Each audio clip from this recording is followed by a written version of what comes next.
Okay, good morning class. As you all know that in last video we are talking about the levels of management. We already had taught that all the levels of management. Today I am going to tell you about the functions of management. Alright. As we studied earlier that management is not an activity, it is a process. मैंने आपको पहले class में बताया था कि जो management होता है that is not an activity, it is a process because many activities should be performed can be performed in management. Like in this process we are including many activities like planning is there, organizing, staffing, directing and controlling. All these activities are performed in management. So if we are concerned, if we are talking about management, then all these are activities which are performed in the management functions, and that's why these are the activities called functions of management.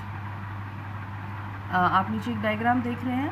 In this diagram I have explained all the things like first function is planning, second one is organizing, third one is staffing, fourth one is directing and the last one is controlling. Directing function जो है उसके 4 elements होते हैं जिनको मैंने यहाँ पे explain किया हुआ है, डिफाइन किया हुआ है. Supervision is there, communication is there, leadership and motivation.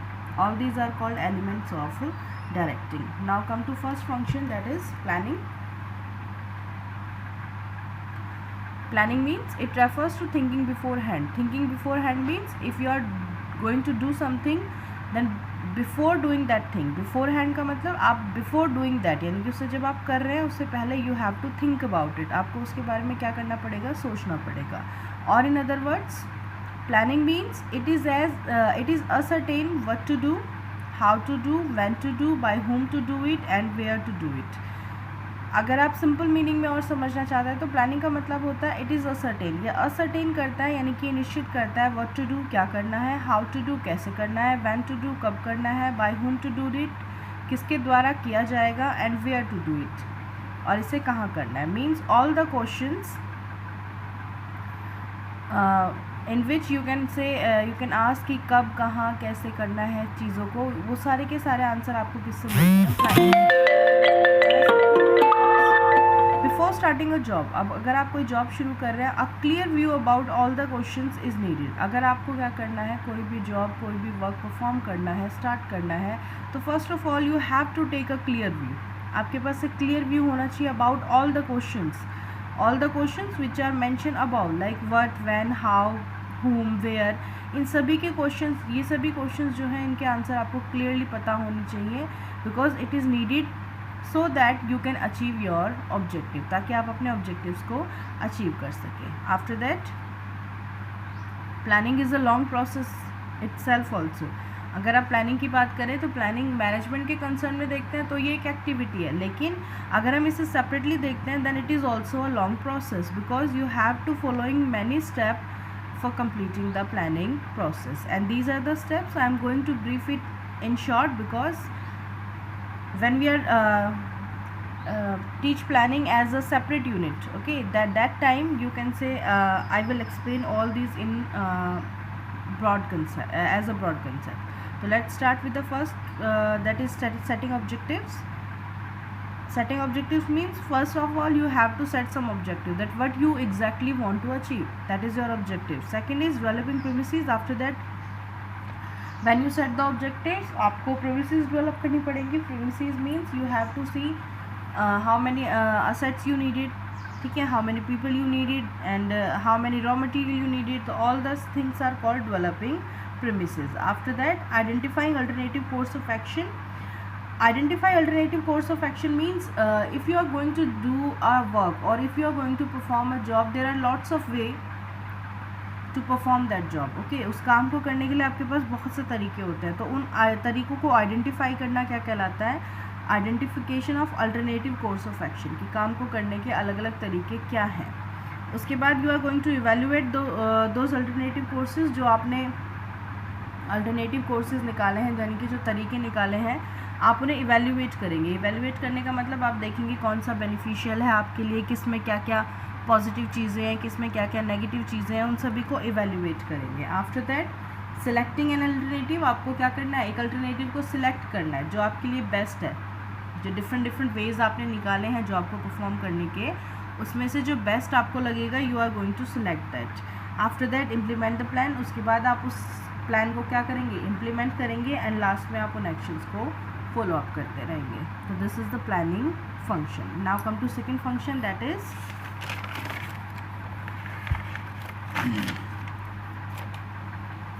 Organising function. Organising function का मतलब है it refers to harmonious adjustment of various parts to achieve common objectives. Organising का मतलब होता है कि एक हार्मोनियस एडजस्टमेंट जो है वो एस्टेब्लिश करना है आपको वेरियस पार्ट्स के बीच में, जो कि किसका है, एक फर्म के जो वेरियस पार्ट्स होते हैं। क्यों?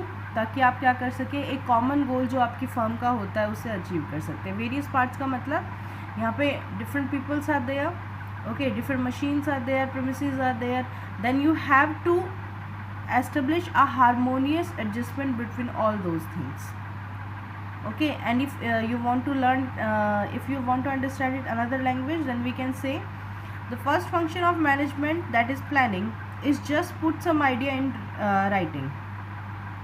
जो हमने पहला फंक्शन पढ़ा है planning, that is only a idea, ठीक है, वो सिर्फ एक आइडिया है जिसमें आप सिर्फ थियोटिकली ये देखते हो that what to do, how to do, कैसे करना है, क्या करना है, ये सिर्फ आप सोचते हो और एक पेपर पे लिख सकते हो, that is planning. But if you want to convert that idea into reality, अगर आपको उस आइडिया को रियलिटी में कन्वर्ट करना है, we need a physical structure. उसके लिए आपको एक फिजिकल स्ट्रक्चर चाहिए होगा, आपको एक ऑर्गेनाइजेशन एस्टेब्लिश करनी पड़ेगी, आपको ग्रुप ऑफ पीपल चाहिए होंगे, ग्रुप ऑफ एक्टिविटीज़ चाहिए होंगे which are perform by these people, जो कि ये जो ग्रुप ऑफ पीपल है उन एक्टिविटीज़ को परफॉर्म करेंगे। And all these things are done in the second function, that is organising. और ये सारा काम किस में होता है, ऑर्गेनाइजिंग फंक्शन में। Means you can say that in planning you are thinking about something, you can put that idea into idea in written form, but if you really want to convert that idea into reality, अगर आपको reality में करना है, then you need a physical structure for that, you need some people for that, you need a group of activity for that, and all the things which you are needed to put that idea into reality, you can use the second function, that is organizing. And same as planning, organizing also have to follow some step. The first one is identification and division of work। सबसे पहले आप identify करते हैं that how much total work you have, और उसके बाद आप उसे डिवाइड करते हैं। Second, you have to make different departments, that is called departmentalisation, जिसमें आप डिफरेंट डिपार्टमेंट बनाते हैं कि कौन परचेज डिपार्टमेंट क्या एक्टिविटी परफॉर्म करने वाला है, प्रोडक्शन डिपार्टमेंट क्या एक्टिविटी परफॉर्म करने वाला है, that is called departmentalisation. Assignment of duties, after that you are going to give duties to each and every department separately. आप सारे डिपार्टमेंट्स को अलग अलग क्या करेंगे, ड्यूटीज़ प्रोवाइड करेंगे। प्रोडक्शन वालों को प्रोडक्शन की ड्यूटीज़ देंगे, परचेज़ वालों को परचेज़ की ड्यूटी देंगे। And the last one is establishing reporting relationship. उसके बाद आप एक अथॉरिटी रिलेशनशिप क्रिएट करेंगे जिसमें आप ये बताएंगे कि कौन किसके पास पावर है, कौन बड़ी पोस्ट पे है, कौन छोटी पोस्ट पे है, कौन ऑर्डर देगा, कौन ऑर्डर लेगा, फीडबैक किसे देना है। These are called establishing reporting relationship. तो this is our second function. Now if you are talking about the third function, that is staffing. Staffing is the third function, and what does it mean? It refers to filling and keeping filled the post with people। देखिए, staffing का मतलब है refer to filling the post. Filling the post मतलब आपने जो second function हमने पढ़ा है, स्ट्रक्चर जो हमने तैयार किया था, उसमें पोस्ट बनाई होंगी, उन पोस्ट पे लोगों को फिल करना, और कीपिंग फिल्ड यानी कि हमेशा उन्हें भरे रखना लोगों से, ठीक है, that is called staffing. As we know, अभी हमने पढ़ा, we make a structure of various post in organising function. Organising function में हम क्या करते हैं, एक फिजिकल स्ट्रक्चर तैयार करते हैं जिसमें क्या होती है, वेरियस पोस्ट बनाई जाती हैं। और to convert the planning idea into reality after this, जब हम प्लानिंग आइडिया को क्या करते हैं, रियलिटी में कन्वर्ट करना शुरू करते हैं, तो हम ऑर्गेनाइजिंग फंक्शन की तरफ जाते हैं। ऑर्गेनाइजिंग फंक्शन में हम फिजिकल स्ट्रक्चर तैयार करते हैं, हम डिफरेंट पोस्ट तैयार करते हैं, और with the help of staffing की हेल्प से हम क्या करते हैं, जो पोस्ट हमने क्रिएट की है, people are hired on those different post, उन पोस्ट पे हम क्या करते हैं, लोगों को हायर करते हैं। बाय कीपिंग इन माइंड, क्या ध्यान में रखना होता है जब आप हायर कर रहे हो तो लोगों को उन पोस्ट पे, that are deserving candidate perform a particular job for the success of the organisation. कि जब भी आप रिक्रूटमेंट कर रहे हैं, you are hiring someone at the post, तो आपको सिर्फ एक चीज़ ध्यान रखनी है, दैट एक पर्टिकुलर जॉब को परफॉर्म करने के लिए एक डिजर्विंग कैंडिडेट को आपको हायर करना है, because it is necessary for the success of the organisation, and this is done in staffing. So you can say in staffing function, normally all the posts which are created in the organizing function are filled by the deserving candidate.